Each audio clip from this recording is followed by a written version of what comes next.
Good day, everyone. How's your fasting and abstinence yesterday? Sabi ni Pope Francis, we must care for nature so that nature may care for us. And ito yon. Posible bang magkaroon tayo ng garden? Posible bang magkaroon tayo ng green environment or surroundings, no? Kahit sa maliit na area ng iyong bahay. Yes, and here we are introducing you to our simple yet beautiful garden where plants or vegetable plants are present here, no? And we have also flowers over there. This one, and we also have here chili, and we also have calamansi, and of course kalabasa, and of course we also have here eggplants. So yan, ito yon, eggplants.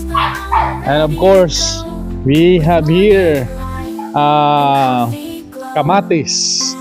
So wala na kaming problema dito pag gusto naming magsabaw, magtinola, no? So we have here, so ilang buwan lang to nagkaroon na kami ng produkto. Hindi na kami bumili ng kamatis, ng sili, hindi na kami bumili ng alugbati kasi meron kaming alugbati over there. And of course you also have here papaya. Pag gusto naming magtinulang manok, meron kami. We also have talbos. So kung gusto naming magsabaw ng isda, we have here talbos. And of course, we also have here lemon. So we are preparing for our lemon for this summer season. So sana magbunga na siya. So this is our simple garden. Now of course, we honor the